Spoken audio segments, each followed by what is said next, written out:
Bem-vindos! O material que temos hoje é... Olha, uma análise bem provocadora. Sim, é quase uma autópsia, né? Exato. Uma autópsia da vida financeira do cidadão brasileiro médio e a sua relação com o Estado. E a gente partiu de um conjunto de fontes, um relatório técnico, um texto mais analítico. E a premissa central de tudo isso é muito forte. Eles dizem que um trabalhador com um salário médio de R$3.000 entrega, em média, R$1.000 em impostos, diretos e indiretos. A imagem que eles pintam é essa. A pessoa trabalha de janeiro até maio só para pagar tributos. E a nossa missão aqui é mergulhar um pouco nesses números. A análise usa uma metáfora central. A da pirâmide alimentar, né? Essa mesma, onde o cidadão comum está lá na base, sustentando toda a estrutura. E para tornar isso mais concreto, eles criaram uma unidade de medida. Que é muito eficaz, por sinal. Quantos desses cidadãos, pagando R$1.000 de imposto por mês, são necessários para custear cada cargo público? Ok, vamos desvendar isso então. Vamos lá. A análise começa de um jeito bem inteligente, eu achei. Pela base da pirâmide, com um serviço público que todo mundo vê. E respeita em geral. Talvez para criar um contraste. Pode ser. O ponto de partida é o gari. O cálculo que as fontes apresentam é que para custear os salários e encargos de um gari, são necessários os impostos de quase 3 cidadãos. 3 cidadãos. E o próprio texto faz questão de dizer que essa parece uma conta justa. É um serviço essencial, direto. Faz todo sentido. 3 para 1. É um número que a gente consegue processar, sabe? Pois é. E o que é fascinante na metodologia é justamente isso, usar essa unidade de medida, o cidadão pagador. Criar uma linha de base. Exato. Um ponto de referência do que é razoável. É a partir daqui que, segundo os autores, a escala de custos começa a se tornar desproporcional. E, nas palavras deles, impagável. Esse é o nosso ponto zero. Bom, e é desse ponto zero que a escalada começa.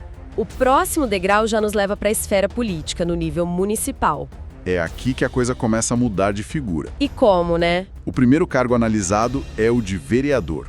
E aqui o salto é enorme. Qual é o número? O cálculo, que considera não só o salário, mas toda a estrutura de gabinete e verbas, aponta que são necessários os impostos de 45 pessoas. 45. De quase 3 para 45? Um pulo de 15 vezes. E para ajudar a gente a visualizar isso, a fonte usa uma analogia que, nossa, eu achei muito poderosa. A do ônibus. Eles pedem para a gente imaginar um ônibus urbano lotado com 45 passageiros. Certo. Agora imagine que todas aquelas pessoas trabalham um mês inteiro. E a soma total dos impostos que elas geram com seu esforço... Paga por um único vereador. Exatamente. Um ônibus inteiro trabalhando para uma única cadeira na Câmara Municipal. Essa imagem fica na cabeça. E no meio dessa análise toda, os autores inserem uma crítica comportamental que me chamou a atenção. Sim, o paralelo com a ideia de lei da atração. É bem ácido, né? Muito. O argumento deles é que enquanto o cidadão é incentivado a vibrar na frequência da abundância, o sistema estatal não vibra, ele cobra. Ou seja, não adianta só pensar positivo, tem que entender a matemática por trás do boleto. Essa é a ideia central. E o degrau seguinte da pirâmide só reforça isso. Quando a gente sai do município e vai para o estado. O custo explode de novo. Explode. O próximo da lista é o deputado estadual. E os números aqui... O custo real mensal, segundo a estimativa da fonte, é de cerca de R$150 mil por gabinete. 150 mil? E a matemática aqui é direta. Para cobrir esse valor, são necessários os impostos de 150 cidadãos. 150? A analogia do ônibus já não dá mais conta. Não mesmo. A imagem que eles usam agora é de um avião, um Boeing 737 com seus 150 assentos ocupados. Um avião lotado. É como se todos os passageiros daquele voo trabalhassem um mês inteiro só para sustentar o custo de um único gabinete parlamentar. Nossa. E a análise ainda argumenta que, em termos de custo, o legislativo estadual tem um concorrente de peso no judiciário. É o que o texto chama de o Olimpo, né? Onde os custos são igualmente astronômicos. Isso. E eles começam essa análise do judiciário com o cargo de desembargador. E o custo? Curiosamente, o mesmo do deputado estadual. O esforço tributário de 150 cidadãos. Um avião lotado também. Também. E o texto aponta que grande parte desse custo não vem nem do salário em si, mas dos famosos penduricalhos, certo? Exato. Esse é um ponto que os autores martelam. É auxílio moradia, auxílio saúde, auxílio livro, auxílio paletó. Uma lista enorme. Uma lista que, na prática, faz o rendimento real ser muito maior que o teto constitucional. Então, quando a gente ouve falar em teto salarial no serviço público, essa análise sugere que a realidade é bem mais complexa. Muito mais. E é nesse ponto que o texto usa uma de suas frases mais diretas. Qual? A justiça é cega, mas o olfato dela é apuradíssimo para sentir o cheiro do dinheiro. Puxa, que forte. É uma forma de dizer que a estrutura encontra maneiras de se remunerar, né? A analogia para o desembargador, aliás, muda de novo. Ah, é? Não é mais um avião, mas um condomínio residencial inteiro, onde todos os moradores entregam seus impostos para pagar por um único magistrado. Um condomínio inteiro? Impressionante. E quando a gente sobe para o nível federal, voltando para o legislativo, em Brasília? Um deputado federal.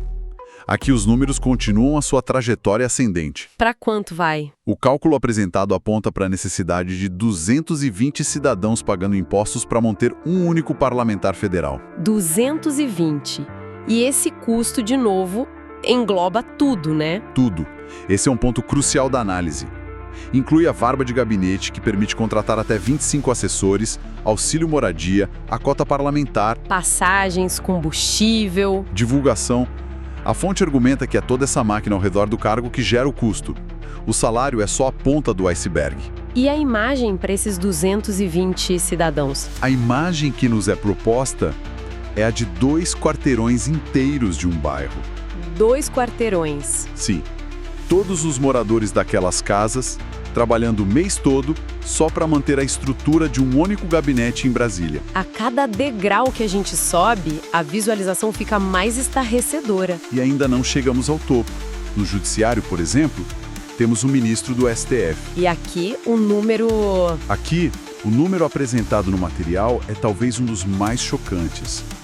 Para manter um único ministro, com toda a sua estrutura de segurança, dezenas de assessores, carros... Sim. A fonte calcula que são necessárias 500 pessoas pagando impostos. Peraí, 500 pessoas para um único ministro? É isso mesmo? É o que a fonte calcula. Nossa, isso é uma arquibancada de estádio de futebol. A metáfora que eles usam é exatamente essa.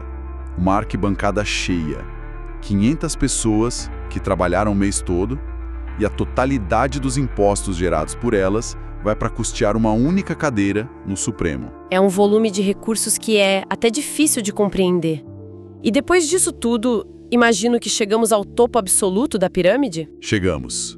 O ápice, o cargo máximo, a presidência da República. Certo. E aqui a análise faz uma ressalva importante.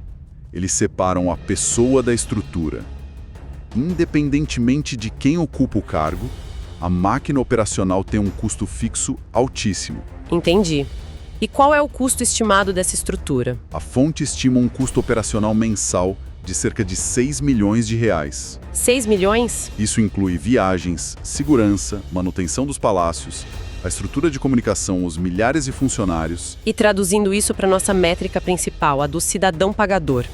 O que isso significa? Significa que 6 mil pessoas... 6 mil? 6 mil pessoas pagando R$1.000 de imposto cada uma, o equivalente a uma cidade pequena inteira, trabalham um mês todo, exclusivamente para manter a operação da presidência funcionando por 30 dias. Uma cidade inteira, todo mês. É um peso monumental. É. Então, depois de subir a pirâmide inteira, do gari à presidência, qual é a grande conclusão do material? A tese central é que essa estrutura não é um acidente, um erro de percurso, mas sim o projeto. Como assim o projeto? A base é propositalmente larga e pesada para que o topo possa ser, como diz o texto, leve e dourado. É uma crítica à própria arquitetura do Estado. E eles também fazem uma crítica muito forte ao comportamento do cidadão em relação à política. Sim, usando a expressão político de estimação. Exato. Síndrome de Estocolmo mais cara da história. É uma afirmação bem dura. Muito. E o argumento final deles é que a verdadeira tensão na sociedade, por essa perspectiva, não é entre patrão e empregado, mas sim entre quem produz riqueza no mercado. E quem a confisca através do monopólio estatal. Exatamente. A conclusão é que o cidadão funciona como a bateria que alimenta o sistema. Então, a chamada ação que o material propõe não é para defender um lado político, é para mudar uma mentalidade. Exatamente. O chamado é porque eles definem como parar de ser ingênuo, entender como o dinheiro e os impostos realmente funcionam. E principalmente parar de idolatrar quem, por definição, vive do imposto alheio. É um apelo ao pragmatismo financeiro, no fim das contas. A mensagem final, então, é que o sistema conta com a ignorância e a passividade mental da população. E a saída proposta por eles é o ceticismo, o estudo sobre finanças e a proteção do próprio patrimônio. Um chamado para autorresponsabilidade. Isso. A sugestão é que a verdadeira mudança começa quando o indivíduo entende as regras do jogo e passa a jogar de forma mais consciente para proteger o fruto do seu trabalho. Essa análise toda se concentra em cargos específicos, o que a torna muito poderosa, fácil de visualizar, mas ela me deixa com uma pergunta no ar, sabe? Qual? Se essa mesma métrica de cidadãos pagadores fosse aplicada não só a esses cargos, mas a todas as outras engrenagens do Estado? Empresas estatais, os outros milhares de cargos comissionados, autarquias. Exato. Qual seria a verdadeira dimensão do peso que a base dessa pirâmide realmente carrega?